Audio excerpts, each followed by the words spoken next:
성경에 여러 중요한 핵심들이 이렇게 있지만 중요한 주제 중에 하나가 누가 참 신이냐 하는 것입니다.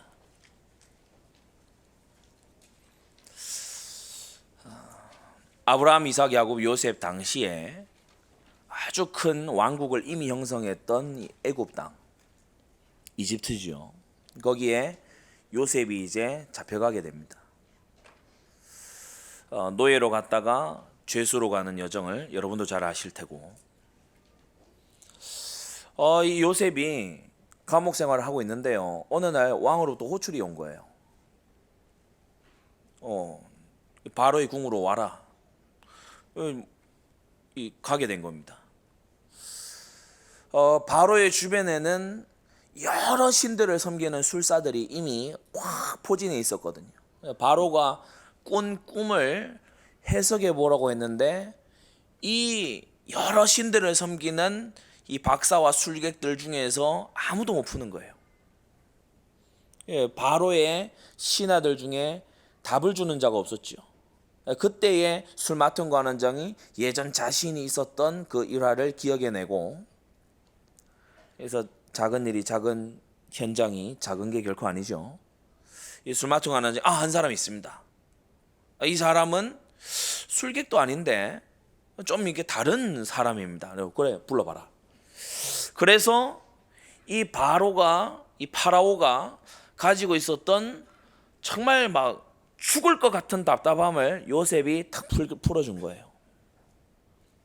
너 참 그런 재주가 있다고 하더구나. 그때 요셉의 대답이 걸작입니다. 내가 아니고 여호와께서 바로에게 평안한 답을 내시리이다.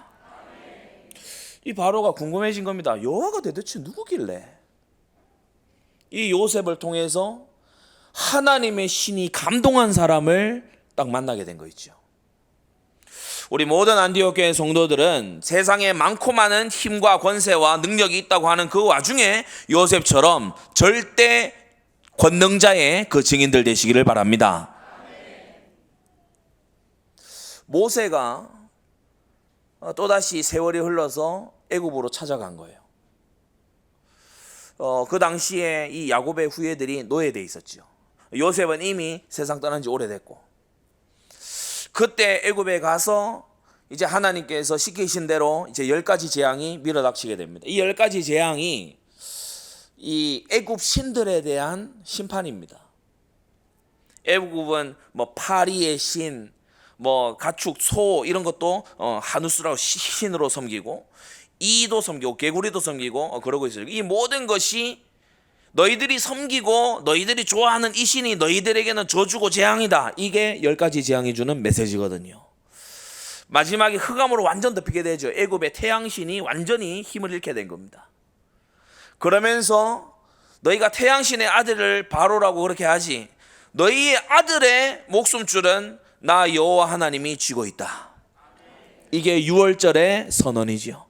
그래서 언약 백성에게는 피 바르고 나오는 그 피 언약의 회복이지만, 동시에 세상을 향해서는 애굽의 모든 신은 헛것이고 여호와 하나님이 참 신이시다, 이 증거가 되는 것입니다.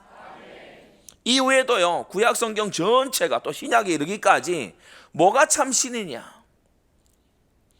그래서 우리 하나님의 선지자 엘리야 같은 경우에는 바알을 하나님이다라고 믿는 이 선지자들과 호렙에서, 이 갈멜에서 대결을 벌일 정도로. 그래, 누가 참 신이냐, 이 싸움은 성경 속에도 있고 오늘날도 여전히 있는 싸움인데, 세상은요 돈이 신이라고 말합니다. 그래서 우리는 이 돈을 하나님 앞에 무릎 꿇려야 될 사명을 가지고 있어요. 세상은요 이런저러한 게 신이라고 말합니다. 요새 이 21세기에 이 사람들은요 기술이 신이다 이렇게 나옵니다. 저는 국내에 있는 여러 대학 캠퍼스들 전도 우리 대학생들 같이 데리고 들어가고 아주 전도 여행도 하고 이렇게 해봅니다만은, 저 대전에 있는 카이스트 그냥 예서로 보지 않습니다. 카이스트 이 중앙 건물에 가면요 딱 써져 있어요. 선언이 써져 있어요. 기술이 인류를 구원하리라. 그게 그냥 대학이 아니잖아요. 우리가 현장 가는 전도자로서 그게 그냥 보이지가 않잖아요. 여러분, 기술이 구원한다는, 기술이 신이라는 이와 같은 시대에 우리는요, 여호와 하나님을 붙들고 싸워 이겨야 됩니다. 이 싸움은 지금도 계속되고 있다. 누가 신이냐? 이 싸움은 우리의 내면에서도 치열하게 터지고 있어요. 누가 참 신이냐? 우리는 머리 써서 내 자아로, 나의 경험으로 살려는 자들이 아니라, 또는 인터넷이든 어디든 물어봐서 우리가 먼저 행하려는 자들이 아니라, 우리는 먼저 기도하는 자가 돼야 되고, 우리는 말씀에 엎드리는 자가 돼야 되고, 사실은 여호와 하나님의 음성에 귀 기울이는 자가 돼야 되는 것입니다. 그래서 누가 참 신이냐? 이 싸움이 치열하게 벌어지고 있는 고대 근동 지역, 이곳에 다윗에 이어 다음에 왕된 솔로몬이 오늘 성전 짓겠다는 이 결단 속에서 다음과 같이 말합니다. 우리 하나님은 모든 신보다 크심이라. 여러분, 절대 주권자 하나님이십니다. 이 절대 주권자 하나님께서 특별히 올해를 우리에게 주셨는데, 원단 말씀 주셨죠. 너를 택하여 전을 건축하게 하셨으니 힘써 행할지니라. 우리에게 주신 언약의 말씀입니다. 너를 택하여라고 했어요. 예, 그렇습니다. 하나님은 언제든지 모집하지 않으시고 선택하셨습니다. 하나님의 방법은 모집이 아닙니다. 하나님의 방법은 경쟁 후에 어쩌고 저쩌고 그런 게 아닙니다. 하나님은 주권적으로 선택하시는 거 있죠. 구원도 마찬가지예요. 에베소 1장 4절에 창세전에 그리스도 안에서 우리를 택하사. 구원이 선택이에요. 하나님의 선택으로 된 거예요. 그래서 택자라고 말하지 않습니까? 하나님의 택함을 입은 자가 구원의 은혜를 맛보게 되는 것입니다. 저와 여러분들이요, 예수 그리스도를 구주로 믿게 된 거예요. 우리가 노력하고 우리가 잘해서 한 게 아니고 하나님이 택하셨기 때문에 된 거예요. 주님의 몸된 교회의 지체를 어떻게 한다고 해주셨어요? 고린도전서 2장 18절에 보니까 주께서 그 원하시는 대로 지체를 각각 몸에 두셨다라고 했습니다. 여러분, 교회도 내가 선택한다, 신앙도 내가 선택한다, 그런 생각을, 그런 말을 마구 내뱉는 이 수도권 서울에 살면서 우리는 하나님의 택하심을 알아야 됩니다. 하나님이 나를 안디옥 교회 지체로 부르셨다. 그리고 주님께서 사도행전 9장에요, 직분을 그 원하시는 대로 나누어 주시는 거 있죠. 할례자의 사도로, 이방인의 사도로 주님께서 딱 나누어 주시는 것을 볼 수 있어요. 주님께서 구별된 사명을 또한 바울에게 주셨는데, 임금들과 이방인들을 위한 주님의 택한 그릇으로 부르신 거 있죠. 여러분, 각각 사람은요, 자기 사명이 있습니다. 그래서 여러분 각자의 사명을 정말 강단 말씀 속에서 찾고 구하고 누리게 되시기를 바랍니다. 모세는 호렙에서 하나님을 딱 만나니까요, 주님께서 말씀하시는 거 있죠. 가서 내 백성 이스라엘 이끌어내라. 이건 모세가 받은 특별한 사명이에요. 모세를 택하셔서 하나님이 하시는 일인 거 있죠. 여호수아에게는요, 너 이제 모세의 뒤를 이어서 가나안 땅을 정복하는 일을 감당해라. 아무도 너를 이기지 못하게 될 것이다. 사무엘에게는 어떻게 했습니까? 모든 백성을 미스바로 모아서 우상 버리고 피 언약 회복하는 회개운동을 일으킨 것이죠. 다윗은 어떻게 했습니까?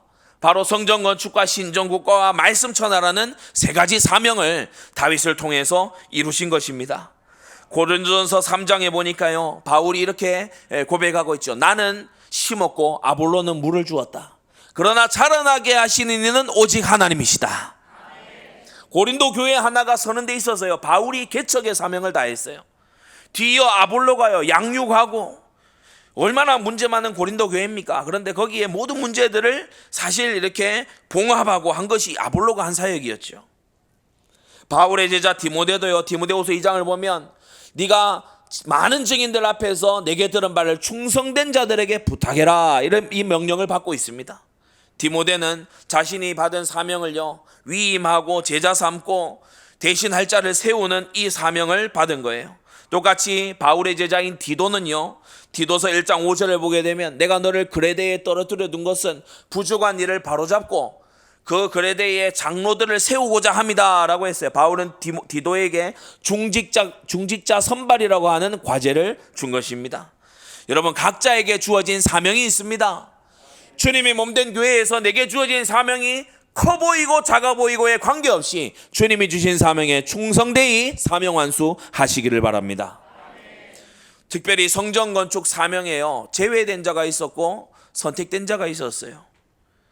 야곱은 성전 건축을 역사상 처음으로 입 밖에 낸 사람이었지만 서원을 배신했어요. 맹세를 지키지 않았죠. 그래서 그의 생애가 축복이 있지만 얼마나 많은 갈등과 어려움 속에 들어갔는지 여러분이 잘 아실 겁니다. 야곱은 성전 건축의 사명을 스스로 걷어차 버렸어요. 제가 요새 그런 묵상을 많이 해봤습니다. 스스로 걷어차는 인생들이 참 많다. 복음 전하러 이렇게 현장 들어가 보면 이 귀한 복음 듣고 영접하기만 한 복음을 스스로 걷어차잖아요. 그와 마찬가지로 하나님이 놀라운 은혜와 축복을 예비하셨는데 내가 걷어차는 경우가 많아요. 우리 성도님들 그러한 걷어차는 일 없게 되기를 바랍니다. 스스로 복을 걷어차고 스스로 만남의 축복을 걷어차고 스스로 하나님의 놀라우신 은혜를 걷어차는 그런 우매한 짓 하지 말아야 돼요. 우린 야곱을 보면서 교훈을 얻어야 되는 겁니다. 역대상 28장에 보니까 이 다윗이 성전 건축 준비를 사실상 다 했잖아요. 이 다윗의 준비는요, 이로 말할 수 없는 준비거든요. 셀 수 없이 준비하고 한없이 준비하고 죽기 전에 준비하고 많이 준비하고 너는 더 준비하라고 유언하고 온 백성들과 함께 준비하고 자기의 사비를 또 털어서 준비하고 이렇게 한 다윗인데요, 역대상 28장에 보니까 하나님께서 너는 피 흘린 군인이라 성전을 짓지 마라 이렇게 하신 거예요. 다윗이요 여기에도 순종합니다. 다윗이 이 말씀에도 순종해요. 교회 생활에 열성이 있는 중직자나 성도들 중에 혹 보면요, 이 일은 하지 마세요 하면 그 삐집니다. 왜 못하냐고, 왜 안 하냐고. 다윗이 얘기할 수 있잖아요. 내가 그냥 가서 피 흘리고 전쟁하고 그렇게 했습니까? 다 여호와 하나님을 위한 전쟁 아니었습니까? 맞습니다. 주님이 함께 하셔서 어디로 가든지 이기게 하시더라. 그런데 주님께서 너는 거기까지, 네가 쓰임 받는 것은 거기까지, 성전 건축은 내가 다른 손을 들어서 하겠다. 주님의 일하심에, 주님의 택하심에 다윗이 완전 아멘된 거 있죠. 우리 모든 성도님들 정말 주님의 택하심에 완전 아멘되기를 바랍니다. 다니엘이요 성전 재건에 있어서 사실 배후의 모든 사역을 이 다니엘의 영향이 전부 다 해낸 겁니다. 그 바사의 굉장히 역사책에 이름이 남겨진 그런 왕들, 다리오 왕이라든지 고레스 왕이라든지 이런 왕들의 너무 이 왕들이 이 두려워하면서 존경하는 인물이 다니엘이거든요. 제국이 3번 바뀌는 동안 제상을 계속 지냈어요. 이럴 수가 있는 겁니까?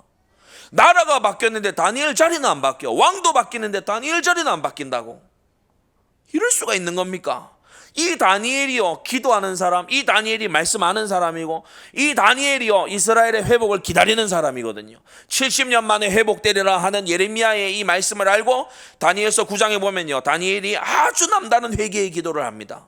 말씀 읽고 기도하는 모범이 거기 들어있어요, 다니엘서 9장에.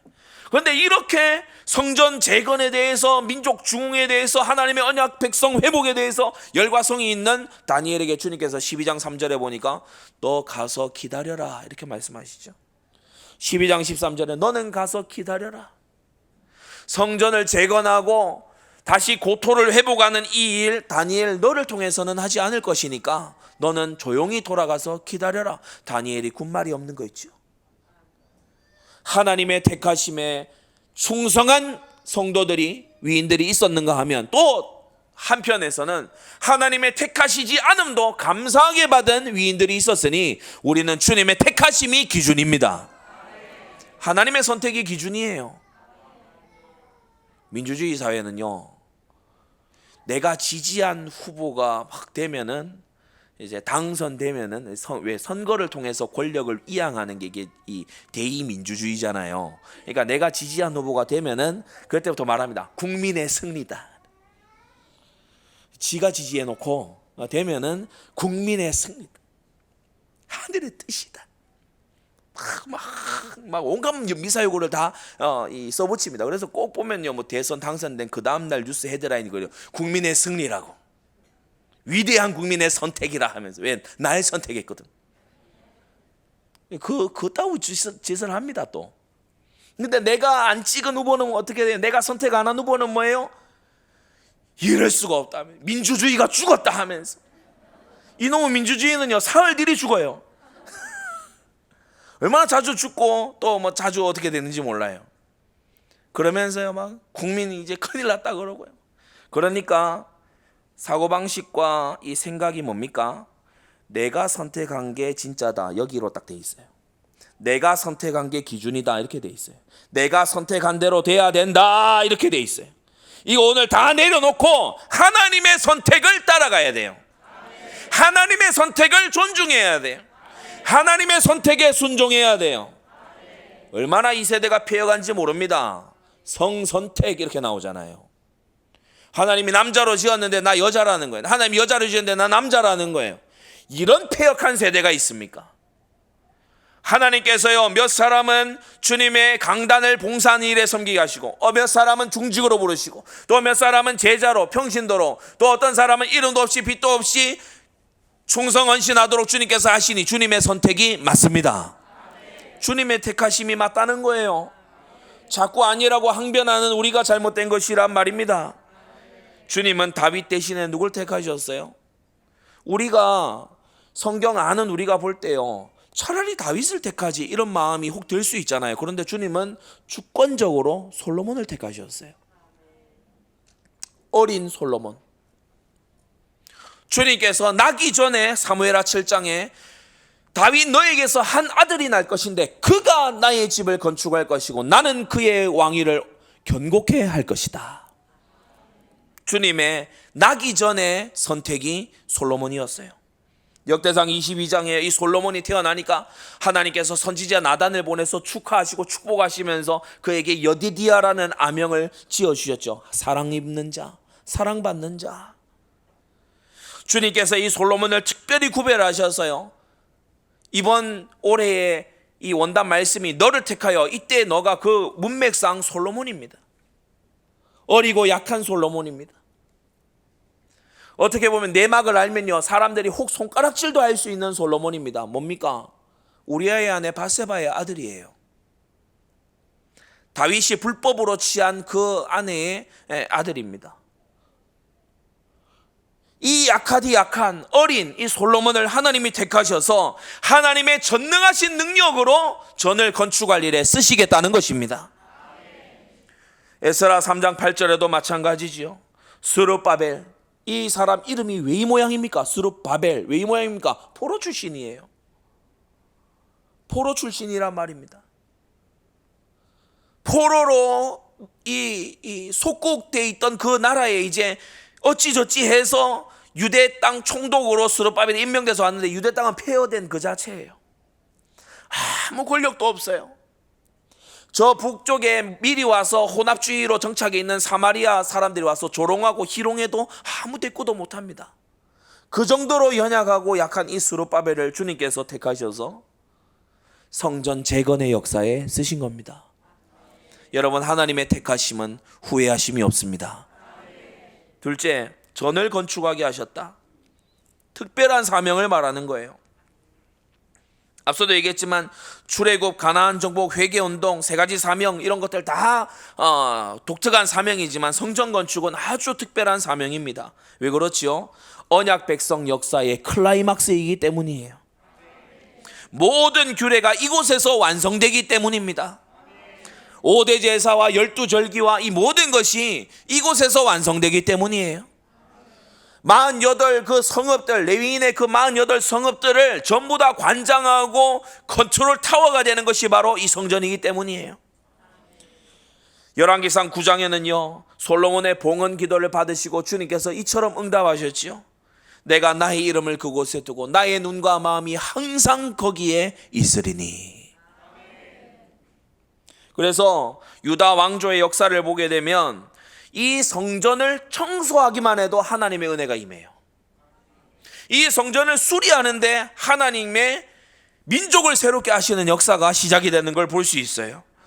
역대하 29장의 히스기야가, 34장의 요시야가 이 은혜를, 이 성전 정화하다가 은혜 받는 이 은혜를 누리게 된 것입니다. 다니엘서 6장에요 다 허물어진 성전터를 향해서 기도하는 이 다니엘에게 주님께서 모든 왕들의 계략을 이기는 그러한 축복을 주셨지요. 신약 시대에 바로 이 옛 예루살렘 성전터, 거기에 헤롯이 다시 증축한 그 성전을 향해 주님께서는 요한복음 2장에 이는 내 아버지의 집이라고 말씀하셨고, 마가복음 11장에는 만민의 기도하는 집이라고 말씀하신 것입니다. 그래서 여러분, 주님께서요 성전을 없는 것처럼 여기시고 갈릴리 언저리만 돌아다니신 그런 분이 아닙니다. 주님은 하나님의 이름에 경배하는 처소라면, 여호와 하나님의 이름을 부르는 처소라면 주님께서는 그곳을 내 아버지의 집이고 만민의 기도하는 집이라고 부르신다는 사실입니다. 종교개혁자들은 성전 건축 메시지를 많이 할 필요가 없었어요. 왜냐? 그 도시의 가장 핵심의 시청보다 더 좋은 건물이 이미 예배당이에요. 그 도시의 가장 좋은 건물이 어디냐? 예배당이에요. 그래서 거기서 우상 걷어내고 이상한 미신적인 그런 이제 미사 행위 이거 중단하고 말씀 강론하면 개혁 완성인 거죠. 그렇게 해 나갔던 것입니다. 종교개혁자들이 성전 건축 메시지 안 하던데요. 왜? 다 있으니까. 우리 예수님이 성전 건축 메시지 안 하시잖아요. 왜냐? 내 아버지의 집이 저기 있으니까. 거기를 정화하신 것입니다. 새롭게 하신 것입니다. 초대교회는 저들이 성전에 있든지 집에 있든지 예수는 그리스도라 가르치기와 전도하기를 쉬지 아니하였더라. 그래서 우리가 오해하면 안 돼요. 바로 너를 택하여 전을 건축하게 하셨으니. 참 이 현대에 신학을 어정쩡하게 한 사람은요, 성전이라고 하면 안 된다, 성전 건축이라고 하는 교회는 가짜 교회다, 막 이런 소리까지 합니다. 그 사람은 성경을 거달기로 읽은 사람이고 어느 신학교 나왔는지 너무 몹시 아주 흥분이 되면서 궁금해요.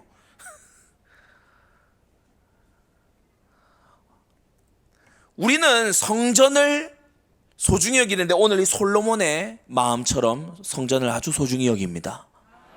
너를 택하여 전을 건축하게 하셨으니 셋째 힘써 행할지니라 라고 했어요. 우리는 이 사명에 특별한 열심을 가지고 임해야 되는 것입니다. 특별히 세 가지 열심으로 임하십시오. 기도의 열심을 내세요. 여러분, 이 우리 교회 공동체에 공동의 과제가 주어지면요, 어떤 분들은 막 이때다 싶어 기도 속으로 들어갑니다. 참 잘하는 거예요.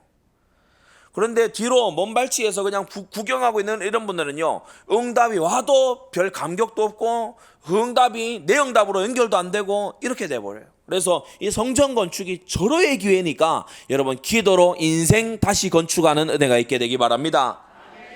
헌금의 열심을 내시기 바랍니다. 오전에도 들으셨죠? 헌금관에 대해서 현장의 불신자들은 완전히 오해하고 있어요. 일단 대전제가 틀렸어요. 모든 것이 하나님의 손으로부터 왔다, 이 믿음이 없으니까 내 거 뺏긴다라고 생각하잖아요. 혹 교회 안에 있는 사람 중에서도 불신앙자에 가까운 이런 사람은요, 훈련 안 돼 있고 성경에 무지한 사람, 또 양심이 진리의 빛을 잘 받지 못한 이런 사람은요, 헛소리 할 수 있습니다. 헌금 강요하냐, 헌금 부담된다.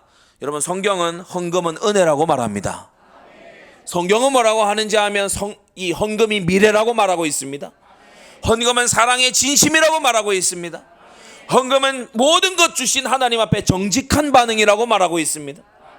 이 헌금은요, 모든 성도들의 장래의 일을 위한 귀한 헌신이 되는 것입니다. 우리는 셋째, 훈련의 열심을 내야 돼요. 나부터 절대센터에 합당한 절대제자로 자라가져야 됩니다. 절대제자가 왜 절대제자입니까? 시험에 안 되니까 절대제자입니다. 갈등이 없어서 절대제자입니다. 분명한 걸 잡았기 때문에 절대제자입니다. 누구도 막을 수 없기 때문에 절대제자인 줄 믿습니다. 오늘 세 가지로 말씀을 봤는데요. 첫째로, 오늘 솔로몬이 이 말씀을 두로왕 후람에게, 우리 3절에 보면 사자를 두로왕 후람에게 보내면서 쓴 편지의 일부입니다. 기록된 하나님의 말씀이고, 그런데 뭐라고 하는가 하면, 하나님이 쓰신 이 솔로몬이 고백하기를 뭐라고 하면, 우리 하나님은 모든 신보다 크시다, 이렇게 말하거든요. 그 말인즉슨 이 세상에 스스로 신으로 이렇게 활동하는 그러한 보이지 않는 영적 존재가 있다는 거지요. 바로 이 세상 신입니다. 그래서 작은 첫째로, 이 세상 신들의 우두머리가 누군가 하면 성경이 밝히 증거하고 있는 사단이에요. 이 사단은 하나님의 보좌에다 대고 반역해서 쫓겨난 타락천사입니다. 타락천사장이죠. 요한복음 8장 44절에 보면요, 이 자는 처음부터 살인한 자라고 했어요. 아담과 하와에게 가서 그들을 죽여버렸어요. 선악과를 먹도록 미혹해서 이들을 죽음에 이르게 했죠. 그는 거짓말장이고 거짓의 아비라고 했습니다. 그래서 지금도 수많은 이단들과 사이비들의 그 맹주가 누군가 하면 바로 이 사단입니다. 이 사단은 이간질의 대가입니다. 하나님과 사람 사이를 갈라놓고 하와에게 가서 야, 정말 하나님이 모든 걸 먹지 말라 하시더냐, 이래서 하나님을 나쁜 분으로 그렇게 생각하게끔 혀를 살살 놀려서 하나님과 인간 사이를 이간질하더니, 이 사단이 역사한 직후에 보니까 아담이 하와를 원망하고 있어요. 그렇게 또 이간질하더니 나중에 아담과 하와가 낳은 이 가인과 아벨 사이를 죽일 정도로 미워하게끔 또 이간질하더니, 이 이간질의 명수입니다. 여러분, 진리는 하나 되게 합니다. 하나님의 말씀은요, 하나 되게 합니다. 주님께 은혜 받으면요, 남편과 아내가 화합할 줄 믿습니다. 주님의 은혜가 임하면요, 화목해 하시는 주님의 은혜가 임하면 자녀들 사이도 화목해 될 줄로 믿습니다. 사단은 타락을 조장해요. 그래서 사람 미치게 하는 약을 괜히 마약이라고 하는 거 아닙니다. 타락을 조장해요. 그러면서 참소합니다. 밤낮 하나님의 보좌 앞에 가서 우리의 죄를 갖고 참소하는 자가 있으니 우리는 죄를 빨리 버리고 회개해야 될 줄로 믿습니다. 주님께서요, 잠시 잠깐 딱 놓으시면요, 사단이 와서 득달같이 달려들어 버려요. 우리는 주님 손 안에 붙잡혀 있기를 간구해야 됩니다. 그러면서요, 이 사단은 혼미하게 만들지요. 다른 어떤 건요, 막 집중이 돼요. 근데 하나님 말씀 듣는 시간에 찬양까지도 막 깨어서 했어. 근데 하나님 말씀 듣는 시간에 희한하게 졸려요. 말씀 끝나고 나면은 막 깨어나. 이게 누구 역사냐 도대체 이게. 예전에 어떤 한 청년이, 제가 실명을 말할 수는 없지만 어떤 한 청년이, 지금은 많이 달라졌습니다. 살인적으로 졸아요. 어떻게 조냐? 자, 오늘 말씀은 그때부터 마스크 안 쓰던 시절인데도요, 혼자 KF94 한 10겹 쓰고 있는 것 같은 그런 리액션이 나와요. 그러면서 이 청년이 나중엔 진짜 안 되겠는지 막 스스로 막 이렇게 그래도 안 되거든. 피곤해서 그런가 싶어가지고 그 전날 자고 왔는데 여전히 그래요. 영의 역사지요. 기도해주고 기도하라 그러고 이렇게 했습니다. 여러분, 특별한 이 영의 역사가 있습니다. 혼미하게 하고요, 복음만 못 듣게 하고요, 말씀만 못 듣게 하고요, 회개하라 이 소리만 안 들려요. 그럴 수가 있겠습니까? 사명만 안 들려요. 내 사명만 안 들리는 거 있죠. 그럴 수가 있겠습니까? 이 존재가 역사하면 그런 일이 일어나기도 한다. 불신앙의 아비가 바로 이 마귀이기도 합니다. 그러면서 힘 빠지게 만들죠. 느헤미야가 성전이, 스룹바벨 성전이 겨우 이렇게 다시 지어졌는데 그 예루살렘 성으로요, 일이 승냥이 때가 마구 다니고 도적 때도 마구 지나가고, 왜? 성벽이 다 허물어져 있으니까. 그러니까 예배자가 나아가지를 못하는 거예요. 재물 가지고 나아가다 다 뺏길까 봐. 그래서 이거 안 되겠다, 성문이 다 불에 탔다 이 소리를 듣고 느헤미야가 금식하면서 울며 기도했다고 했죠. 하나님, 이게 무슨 일입니까? 우리와 우리 조상의 죄를 용서해 달라고 회개하면서 수산궁에서요, 이 느헤미야가요 눈물로 기도하는데 주님께서 왕을 통해서 너 얼굴에 근심이 있구나. 그래, 왕을 통해 여차여차합니다. 그래서 왕을 통해서 너 가라. 이래 딱 파송받은 거예요. 유대 총독으로 오게 된 거예요. 그래서 성벽을 다시 재건하는 일을 위해서요, 백성들에게 힘을 내게 하고 일으키고 해나가는데 느헤미야 사장에 보면요, 산발랏 도비야 요놈들이 와가지고, 야, 하루 만에 다 지을 수 있는 이거를 그렇게 고생해? 여우가 올라가도 무너지겠다 야, 이런 말을 살살 하면서요, 유대 백성들 힘 빠지게 하는 거예요. 그러면서 우리가 사마리아에서 대군을 이끌고 와서 한번 쳐볼까, 이렇게 위협을 하면서 이 유대 백성들이요, 막 손에 힘이 풀려서 각기 집으로 돌아가게끔, 그때 느헤미야가요, 이것 붙잡고도 기도해야 했던 것입니다. 이 느헤미야 중직자 아닙니까? 제사장도 아니에요, 레위인도 아니에요. 이 느헤미야 중직자거든요. 성벽의 재건을 위해서요, 눈물로 기도하고 성벽을 마침내 재건해냈으니 우리 믿음의 선진들의 삶이 이러했습니다. 우리 중직자 여러분, 정말 기도하게 되시기 바랍니다. 성도들이 하나님 앞에 예물 드릴 힘이 없잖아요. 기도하셔야 됩니다. 지금 현장 살릴 힘이 없잖아요. 기도해야 될 거 아니에요. 우리 후대들이 죄와 음란을 이길 힘이 없잖아요. 기도해야 될 거 아닙니까? 이 악하고 음란한 도성에서 이겨야 될 거 아니에요. 기도해야 되잖아요. 느헤미야서 한번 보세요. 다 기도했어요. 매번 기도했어요. 하나님께 부르짖었어요. 하늘의 하나님 긍휼히 여겨달라고 기도한 거예요. 자기 바사왕하고 친합니다. 왕한테 정갈 띄울 수 있어요. 왕하고 친해요. 이 느헤미야가 왕하고 가까이 지내던 사이예요. 왕한테 도움 청할 수 있어요. 그런데 왕한테 도움 안 청하고 기도했단 말이에요. 사람 찾는 거 그만하고 기도하세요. 우리 중직자 여러분, 성전에 올라와 기도하시기 바랍니다. 우리 서울 안디옥 교회가 절대센터 다 세워야 될 거 아니에요. 은혜 입었잖아. 은혜 갚아야지.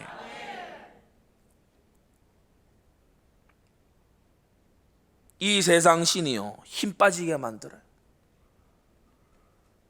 힘 빠지게 만들어요. 혼미하게 하고 힘 빠지게 만들어요. 그리스도의 영광의 복음의 광채가 비치지 못하게 하려고 해요. 사람들 눈을 다른 걸로 가려버려요. 열심히 막 뽐내면서 화려하게 세상에서 그렇게 살다가 열심히 힘내서 지옥 가잖아요. 모릅니까 여러분? 사단이 눈을 가려놨어요. 예수님 믿어 부활의 생명으로 들어가는 게 아무 일도 아닌 것처럼 사단이요, 눈을 가려놨어요. 이 사단은요, 우상으로, 타락으로, 이단으로요, 결국 자기가 경배받으려고 합니다. 그 우상의 배후에서 웃고 있는 놈이 이놈이에요. 사람이 말로 다 할 수 없이 타락해서 하나님의 형상이 망가져 버리는 걸 보고 깨웃음 웃는 게 이놈이에요. 위를 향해서요, 비웃으면서 아주 깨춤 춥니다. 하나님 형상 봐봐, 별 수 없네. 하나님의 형상이 뭐 인간이고 뭐 인간이 하나님의 형상이라서 뭐 존귀하게 지으셨다고 봐라. 뒤에 뒹굴고 있는 거 봐라. 내가 조금 유혹하니까 막 바로 넘어가는 거 봐라. 그놈이 이놈이에요. 하나님께 드려야 할 것을 중간에서 가로채지요. 지가 대신 숭배받고 지가 대신 높임받고 그렇게 합니다. 절대센터 성전 건축은 이 사단의 왕국을 본격적으로 박살내는 시작입니다. 둘째, 이 사단이 부리는 귀신들이 있어요. 악한 영들이죠. 이 귀신들은요, 믿음이 강한 자는 스스로 피해갑니다. 근데 연약한 자들을 골라서 공격해요. 망상에 딱 사로잡히게 만들어요. 아니 어떻게 가인은 자기 동생을 들에서 돌로 쳐 죽일 생각을 했겠습니까? 아니 자기가 예배 실패하고 예배가 연락이 안 됐으면 내가 예배가 뭐가 틀렸나 이걸 생각해야지. 내 예배는 안 받고 왜 제 예배는 받냐 이래가지고 뭐 돌로 쳐 죽일, 그러니까 이게 완전히 망상에 사로잡힌 거예요. 아니 아벨이 예배 승리했다고 지가 실패한 게 아니잖아. 둘 다 예배 승리할 수 있어요. 근데 망상에 살아요. 저놈이 예배 잘 드린 통에 내가 안 됐다. 이게 망상이었네. 완전 모든 불신앙이 망상입니다. 알고 보면 모든 불신앙이 망상이에요. 왜냐? 하나님 빼놓고 딱 생각하잖아요. 그래서요, 사람에게 기대하고 사람에게 막 의지하고 또 사람에게 막 실망하고 사람을 원망하고 이 짓 왜 벌어지냐? 혼미해졌어요. 그러면서 이 귀신은요, 질병을 막 집어넣어 공격하기도 합니다. 질병을 실제로 일으키기도 하죠. 육신의 여러 밸런스들을 완전히 무너뜨리는 짓을 이놈이 할 수 있습니다. 그 정도 능력이 있어요, 이놈한테. 미친 마음을 집어넣기도 하죠. 가룟 유다의 마음에 예수 팔 생각을 집어넣은 이가 이놈이다. 성경이 증거하고 있습니다. 잘 들으세요. 불신자가 예수님 영접하는 그 순간에 집요한 방해가 있다는 거 전도해 본 분들은 알 겁니다. 뭐 수거하고 현장 안 가는 사람은 혹 몰라도 현장 가서 복음 전해본 사람들은 아마 알 거예요. 아, 이때 진짜 뭔가 설명할 수 없는 방해가 있구나. 알 겁니다. 왜냐? 그 순간 믿음을 고백하고 마음으로 믿어 의에 이르고 입으로 시인하여 구원에 이르는 그 순간 마귀에게 포로되어 있던 자가 이제 마귀의 왕국 박살내는 빛의 백성으로 거듭나거든요. 그러니까 이 마귀가 집요하게 귀신들이 방해합니다. 악령들이 방해하는데 이 방해하던 그 악령들이 사명자가 큰 은혜를 받으려고 할 때, 하나님께 복 받기 전에 영적 전투를 앞두고서, 가만히 보세요. 성전터가 어디죠? 성전터, 다윗이 지정한 성전터가 아라우나 타작마당입니다. 이 아라우나 타작마당이 어디죠? 다윗이 번제드린 곳이죠. 이 다윗이 번제를 거기서 왜 했죠? 인고조사 이후에 재앙이 치고 돌아서 그렇죠. 이 인고조사할 그 마음의 충동을 누가 했죠? 마귀가 했어요. 하나님 섭리 속에서 마귀가 이 일에 본격으로 딱 나서게 된 거예요. 마귀가 다윗의 마음을 충동질해가지고 인고조사에서 하나님께 재앙받도록 해서 망하게 하려고 했는데, 알고 보니 나중에 이 마귀 역사 직후에 보니 성전터가 결정되는 결정적인 일이 있더라. 틀림없습니다.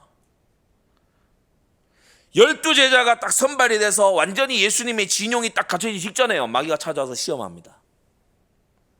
틀림없습니다. 이놈이요, 수천 년 살아보고 이놈이 아는 놈이거든요. 사명자가 큰 은혜 받으려고 할 그때에, 하나님께 예비된 큰 복이 오기 직전에, 큰 영적 전투를 앞둔 그때에 이 존재가요 건드려요. 깨어있게 되기를 바랍니다. 무장해제하고요, 은근슬쩍 교만에 가서 앉아있게 되면요, 다시 말해서 나 하나님이 필요합니다, 나 하나님의 은혜가 필요합니다, 나 하나님의 도우심이 필요하고 지키심이 필요합니다, 이게 아니고 나 어느 정도 됐잖아, 왜? 나 어느 정도 됐는데 왜? 이렇게 하는 그때에 마태복음 16장에 보면요, 시대적인 고백을 한 베드로도 마귀 역사에 순간 이용당했어요. 예수님으로 하여금 힘 빠지게 하려는 그거에 이 베드로가 순간 이용당했다니까요. 예수님께서 막 사탄아 내 뒤로 물러가라 이렇게 말씀하신 거 있죠. 그래서 우리는 깨어 있어야 되고 무장해제하지 말아야 됩니다. 셋째, 순간 마귀 역사에 이용당하는 것을 한참 넘어서서 인생을 두고서 사탄의 졸개 노릇하는 것들도 있어요. 고린도후서 11장에 보면은 사탄의 일꾼들이 의의 일꾼으로 위장한다고 했죠. 산업선교 때 지난주 말씀드린 바와 같습니다. 위로자로 위장합니다. 막 헌신하는 것처럼 위장합니다. 동역하는 일꾼처럼 위장을 합니다. 하지만 그가 평소에 하는 말을 보면 불신앙이 가득 차 있어요. 그가 선택하는 걸 보면요, 하나님 나라에 유익하게 선택을 안 해요. 결정적으로 그가 돈 쓰는 데를 보면 진심이 묻어나게 마련인데 하나님의 영광을 위해서 쓰지 않습니다. 자기 동기가 충족되는 것, 사람들에게 박수 받는 것, 사람들의 인심을 얻는 이런 곳에 돈을 마구 쓸지 몰라도 하나님께는 인색하기 이를 데 없지요. 이들이 사탄의 일꾼들입니다. 의의 일꾼으로 위장한 사탄의 일꾼들이에요. 이런 자들이 구약이든 신약이든 있었죠. 자기 역할 끝나면 하나님이 치워버리십니다. 발람, 거짓 선지자, 돈 받고 뇌물 받고 하나님 백성 저주하라고 사주받은 이 발람, 자기 일 끝나니까 제 길로 가버렸어요. 아간 어떻습니까? 이 거룩한 정복 전쟁의 역사에서요, 주님께서 다 태우고 다 불태워버려라. 근데 삥땅 치다가 중간에 따로 살금살금 챙겨 도둑질 하다가 그러다가요 제 길로 갔지요. 사울이 어떻습니까? 존귀한 직분을 받아놓고요 하나님께 망령되이 행하다가 제 길로 가버렸어요. 압살롬이 어떻습니까? 왕자로 태어나서 하나님께 많은 은사와 달란트, 특히 그의 외적인 부분에 많은 은총을 받아놓고요, 그걸 악용해서 백성들 마음 도둑질하다가 제 길로 가버렸어요. 가룟 유다, 니골라 마찬가지입니다. 여러분, 솔로몬 시대에, 이 성전 시대에 압살롬 같은 자는 없어야 맞잖아요. 맞으면 아멘 하십시오. 그러니까 주님께서 미리 데려가시는 거예요. 미리 치워버리시는 거예요. 사도행전에 이 교회들이 일어나는 이 역사예요. 자꾸 돈 교회에서 삥땅 치는 가룟 유다가 있으면 되겠습니까? 이런 자는 없어야 맞는 거예요. 그래, 하나님께서 알아서 정리하시는데 그 타이밍이 언제냐? 제자들이 성령에 충만해질 때 이러한 모든 것들이 일어나게 되는 것입니다. 그건 둘째, 이 세상신, 이 사단과 그 귀신들, 그리고 그의 졸개들보다 비교할 수 없이 크신 절대자가 계시니 바로 하나님이시다. 천지 만물 모든 것을 아브라함과 이삭과 야곱의 하나님, 우리 주 예수 그리스도의 하나님이 다스리신다. 역대상 29장에 보니까요, 광대하심이 주께 있고 권능과 영광과 이김이 주께 있고. 여러분, 자꾸 져서 힘듭니까? 이김이 주님께 있습니다. 자꾸 패해서 마음이 아픕니까? 이김이 주께 있습니다. 주님이 이기게 하시면 이기는 거예요. 위엄이 주께 있고 천지에 있는 것이 다 주의 것이고 만유의 머리가 되사 부와 기가 주께로 말미암고 만유의 주제가 되시고 손의 권세가 크시고 크게 하심과 강하게 하심이 다 주의 손에 있나이다. 그래서 사단조차, 자칭 신이라고 하는 이 사단조차 하나님의 허락 없이는 아무것도 못해요. 여러분, 그래서 혹여나 잘못된 축사신학 이런 것에 영향받으면 안 됩니다. 이 세상은 하나님과 사단의 대결장이 아니에요. 성경은 뭐라고 정확히 얘기했냐? 근신하라 깨어라 너희 대적 마귀가. 그래, 마귀는 우리하고 싸우는 대적이에요. 하나님과는 얘가 급이 안 맞아요. 마귀도 결국은 하나님의 마귀일 뿐입니다. 하나님이 허락 안 하시면요, 사단은 손가락 하나도 까딱 못해요. 맞으면 아멘 하십시오. 사단이 하나님의 뜻을 더더욱이 꺾을 수가 없다는 것입니다. 온전히 하나님의 뜻이 서게 돼 있어요. 그러면 사단의 회방과 공격이 일어날 때예요. 이때에 제자들이 깨어나서 기도하기 시작하는 겁니다. 하나 되고요, 이 사단의 졸개가 어떻게 했다, 그걸 분별하고 무장되고 교회는 더 힘을 얻게 되는 것입니다. 불쌍한 건 사단의 졸개와 끈앞으로 산 인생이에요. 이게 불쌍한 인생입니다. 고라당이 어떻게 됐습니까? 고라다단 아비람 어떻게 됐습니까? 성전 건축에 와가지고요, 함께 하자 이러더니 함께 너희는 못한다 그러니까요, 막 화를 내고 역정을 내면서 그러면서 막 고발하고 막 이랬던 북이스라엘 사마리아인들 어떻게 됐습니까? 완전히 하나님 나라 외인으로 딱 제쳐지는 거예요. 산발락과 도비야 악명으로 딱 남았죠.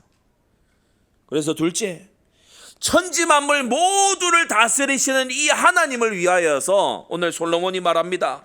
누가 능히 하나님을 위하여 전을 건축할 수 있겠느냐.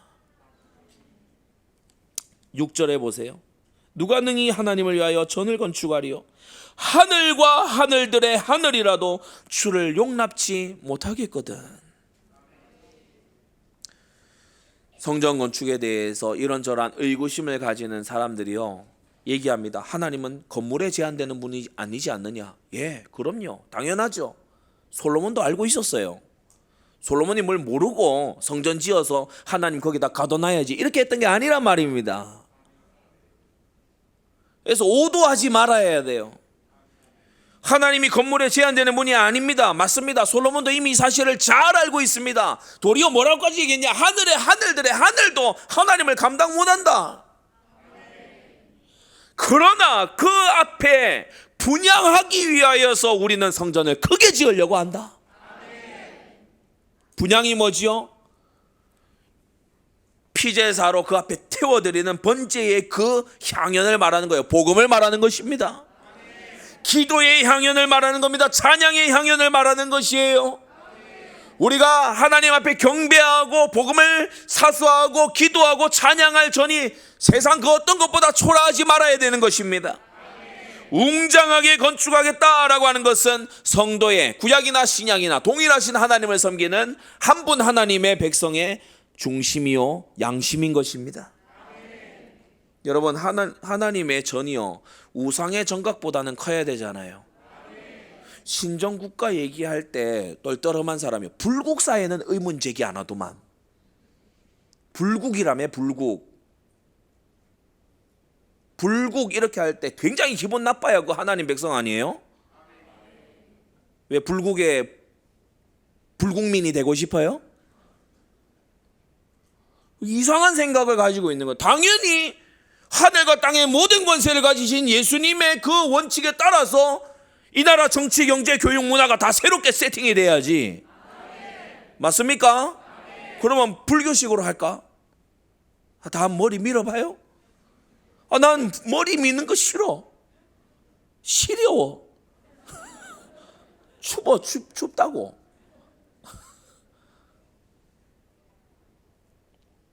여러분, 우상의 정각보다 하나님의 전이 영화로워야 됩니다. 인본주의의 전당, 여러분 세상에 행정 처리만 하려고 만든 시청이나 구청 이런 것도 의리의리하게 짓습니다. 거기서 하는 일이 뭐예요? 뭐 예배합니까? 왜 그렇게 의리하게 지었어요? 인본주의의 전당, 대학교 건물 이런 거 얼마나 의리의리하게 막 대리석으로 지어 올립니까? 쓸데없이. 이단들의 본부보다는 뛰어나야 될 줄로 믿습니다. 하나님 백성의 자존심이에요. 지금 이방 왕 두로 왕 후람에게 솔로몬이 서찰을 보내면서 이 지금 고백을 하고 있습니다. 후람, 네가 알고 있는 그 어떤 신보다 우리 여호와 하나님이 크신 분이거든. 그래서 성전 크게 지을 거야. 제대로 도와, 이 말이거든요. 절대자 하나님의 역사와 응답을 보려거든 정말 원단 말씀에 나온 대로 주님의 음성을 따라가게 되기 바랍니다. 목자 없는 그런 유기된 양처럼 살지 말고 목자의 음성 따라 무계획이 최고 계획임을 알아야 돼요. 하루하루 계획 발견하면서 가야 돼요. 잔머리 굴리고 계획 세우고 이런 짓 하지 말아야 됩니다. 왜 시간이 자꾸 없는 줄 압니까? 딴 게 우선에 와 있기 때문에 시간이 없는 거예요. 시간의 창조주 되신 하나님 안에 있게 되기를 바랍니다. 하나님 인도에 깨어 있어야 돼요. 그러면서요, 내가 지체된 교회 강단이 곧 내 말씀임을 알고 강단 따라가야 됩니다. 고집스럽지 않아야 돼요. 고집스럽지 않게 하려는 훈련, 광야 훈련. 광야에서 어디 돌았다 이거 지명 따라서 선 긋다가 사람 지친다 하잖아요. 뭐야 이거 계속 이래요. 무슨 뭐 메비우스의 띠도 아니고 계속 그래요. 여러분, 선 긋다가 지칠 정도면은 이스라엘 백성은 어땠겠어요? 구름기둥 불기둥 가서 야 오늘 여기 텐트 친다. 이게 3일 전에 왔던 데인데요. 그렇게 보일 수 있어. 그래도 텐트 쳐. 여기 며칠 있을 겁니까? 몰라. 모세한테 여기 며칠 있을 겁니까? 우리 텐트 칠 때 깊게 칠까요? 얇게 칠까요? 여기 며칠 있을 겁니까? 나도 몰라. 깊게 쳤어요. 여기는 오래 있겠지. 여기 보니까 산세가 보니까 오래 있게 생겼다. 오래 있겠지. 그 다음날 짐 싸. 출발이다. 서로 궁시렁대면서 얘기하면 그러니까 깊게 치지 말라 안 하더나. 그 온갖 얘기들 성경에 기록되지 아니한 그 배경의 역사들 우리 천국 가면 다 듣게 돼요. 고집 있는 사람은요 광야 훈련 못 받아냅니다. 고집 있는 사람은 다윗과 15년 못 가요. 그러니까 주님이 다 걸러내시는 거야. 할렐루야. 아니 자기를 부인하고 십자가 지고 쫓아가야 딱 그 자세가 돼야 다윗의 600용사가 될 수 있어요. 뭐 자아가 살아있고 막 이러면요, 아니 사울을 지금 한 칼에 보내면 되는데 지금 답답해 죽겠네 진짜. 아니 굴에 찾아 들어왔잖아요. 와 있는 응답, 응? 와 있잖아. 왜 못하겠어? 내가 할게. 제발 좀 우리 그만 도망 다닙시다. 다윗이 손도 대지 마라. 그러면 돌아가자. 다윗 곁을 그냥 떠날 수도 있어요. 여러분, 오죽했으면요, 나중에 훈련 말미에 가서 시글락 성에 갔을 때 이 사람들이요, 처자식 다 뺏기잖아요. 여러분, 다윗과 함께 목숨 걸고 뒤따라온 사람들입니다. 근데 훈련 말미에 대해서 시글락 성은 불에 다 타고 처자식은 죽었는지 살았는지 생사를 알 수 없게 딱 되니까 이 사람들이 참다 터졌어요. 돌로 치려고 했죠. 훈련은 쉽지 않기 때문에 훈련입니다. 그래서 우리 서울 안디옥교회 성도 여러분, 진짜 서울을 살리고도 남음이 있는 정예 군사로 훈련되시기를 바랍니다. 제가 현장 메시지 때 한번 그 얘기를 했어요. 왜 우리에게 이렇게 마스크를, 우리 전 세계가 다 벗고 있는 마스크를 우리만 저는 이전 대통령과 이번 대통령을 과히 많이 둘 중에 누구를 지지하고 막 그런 것 별로 없습니다. 왜냐, 대통령 누구든지 간에 나는 대통령 시스템을 별로 안 좋아하기 때문에. 왜 우리만 지금 이 세계 최후의 마지막 마스크가 됐냐? 이 이유가 있다. 뜻이 있다. 제가 선교 역사를 한번 좀 생각을 해봤어요.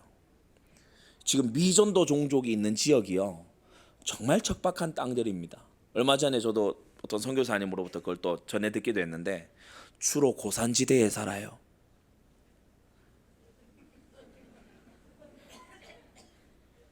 세 목사님 무서운데요. 다음 말을 하겠습니다. 호흡이 잘 안 되는 동네에 살아요.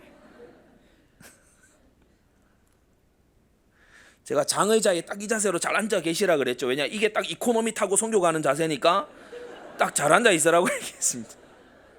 그러니까 우리 선교 올려놓은 분들이 그래요. 그때부터 딱 잘 앉아. 이거 자꾸 이상하게 앉아서 허리 병들면 이 선교 못 가요. 그러니까 딱 잘 앉아 계셔야 돼. 등 딱 붙이고 딱 계셔야 돼. 뒤로 넘어가지도 않잖아요, 의자가. 이코노미는 원래 안 넘어가요. 선교 갈 때 이코노미 타고 가지 그러면 배 타고 가면 너무 느려요. 안 돼. 침대 칸에서 누워갈 줄 알았어요? 그거 아니거든. 다 이유가 있어요. 여러분, 우리가 하나님이 나를 이끌고 계시다, 이걸 믿어야 됩니다. 하나님이 나의 작은 부분까지도 섭리하고 계신다, 이거 믿어야 됩니다.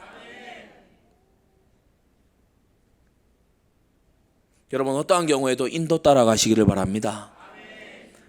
너는 범사의 그를 인정하라, 이거부터 시작해야 돼요. 시편 34편에요, 여호와를 경외하는 자를 여호와의 사자가 둘러진치고 저희를 건지신다라고 했어요. 주님의 건져내심을 체험하게 되기 바랍니다. 그래서 간증거리가 있어야 돼요. 막 목사님 사모님에게만 9.11에서 건져진 이런 아주 스펙타클한 그런 간증, 이것만 목사님 사모님께만 있으면 안 돼요. 여러분에게도 있어야 돼요. 여러분에게도 하나님의 구원의 그 간증거리가 생기게 되기 바랍니다. 간증은 반박이 안 되거든요. 자, 큰 세 번째, 절대자 하나님의 성전이라서 우리가 절대센터라고 부르는 것이다. 이 절대센터는 뭐 하는 곳입니까? 이 절대센터 성전은 뭐 하는 곳입니까? 우리가 경배드릴 처소입니다. 그래서 너무 중요한 처소입니다. 모든 인생과 모든 피조세계의 제일 되는 목적이 뭐냐? 하나님을 영화롭게 하는 것입니다.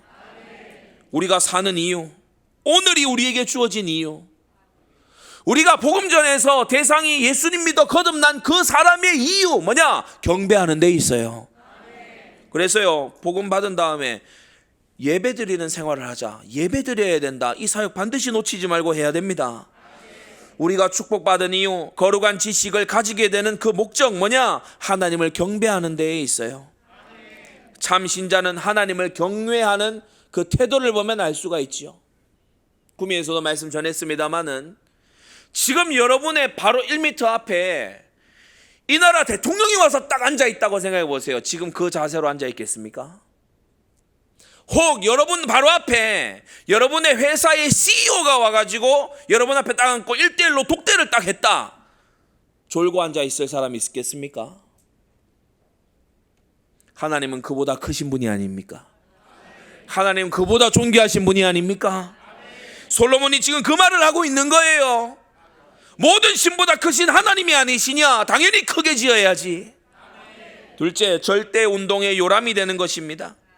절대센터는요, 절대 언약을 사수하고 전파하는 곳이죠. 절대 제자들이 가야 될 길을 제시해 주는 곳이죠.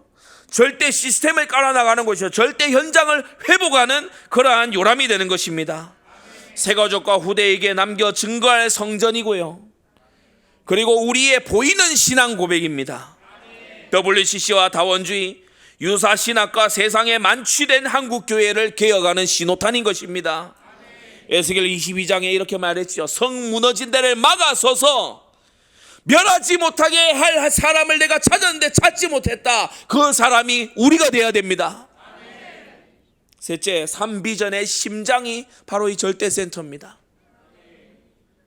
일천지교의 기독교 국가 우리 세대 세계복음화를 이루기 위해서요, 우리 이 자리에도 많이 계시는 지교회 사역자분들은 여러 염려나 근심하지 말고, 이렇게 해야 되나 저렇게 해야 되냐 방황하지 말고 딱 두 가지만 신경 쓰세요. 하나는 뭐냐? 이 천지주관하시는 전능하신 하나님께 우리의 기도가 상달되게끔 해라.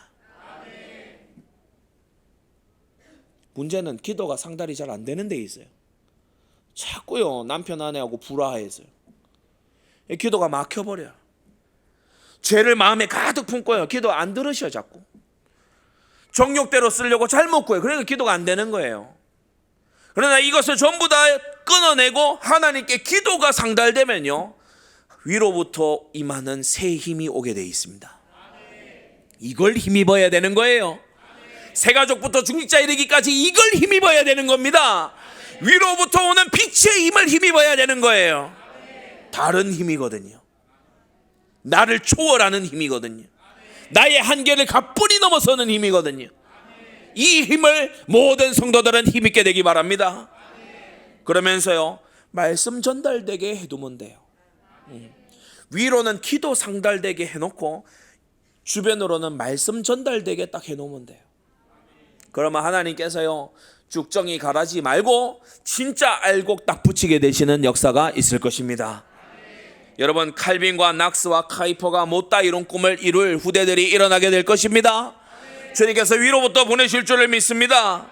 최후의 미전도 종족을 개척할 사람들 누가 돼야 되냐? 이 루트와 이 자료 누가 가지고 보내고 해야 되냐? 여러분, 이 절대센터에서 일어날 일인 것입니다. 제가 오늘 올라오면서도요, 되게 좀 희한해요.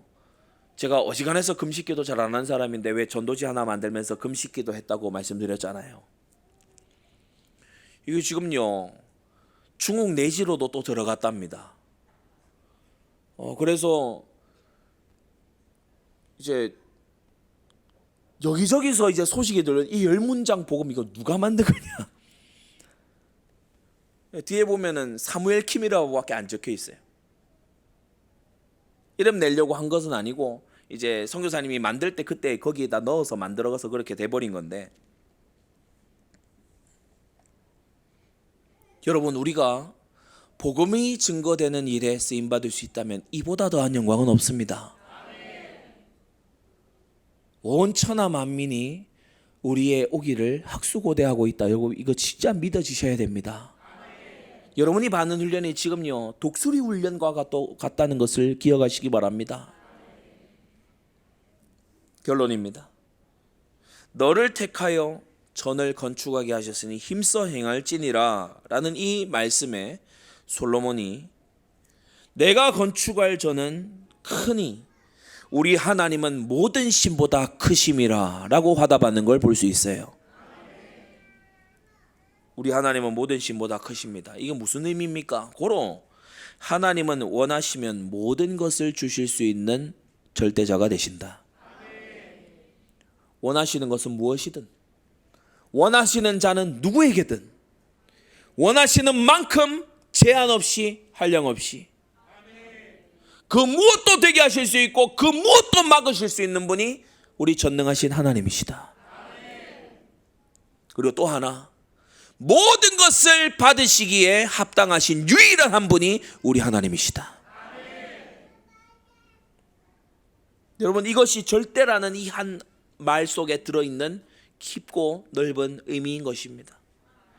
절대센터 성전 건축에 세 가지 열심으로 힘써 행해서 시대를 개혁하는 일꾼들 다들 되시기를 바랍니다. 기도하겠습니다. 걸어가신 하나님 아버지, 너를 택하여 전을 건축하게 하셨으니 힘써 행할지니라는 사명받은 솔로몬이 오늘 내가 건축하고자 하는 전은 크니 우리 하나님은 모든 신보다 크심이라 라고 선포하는 것을 보게 하시니 감사를 드립니다. 이 세상 신이 하나님의 영광의 복음의 광채를 가로막으려 할지라도 주님의 백성, 주님의 군대, 주님의 나라의 백성된 우리들은 모든 신보다 크신 절대자 하나님의 전을 지어나가게 하여 주시옵시고, 이를 통하여서 절대운동을 다시금 일으켜서 나라의 무너진 데를 막아서서 멸하지 못하게 할 사람들이 되도록 은혜 내려 주시옵소서. 삼비전의 심장이 다시 요동치게 하여 주시옵소서. 주님의 일꾼들이 일어나게 하여 주시옵소서. 이 일에 우리의 생애를 사용하여 주시니 감사를 드립니다. 주님 앞에 가장 값진 헌신을 드릴 수 있도록 우리에게 영육간에 새 힘을 부어 주시옵소서. 예수 그리스도의 이름으로 기도드리옵나이다. 아멘.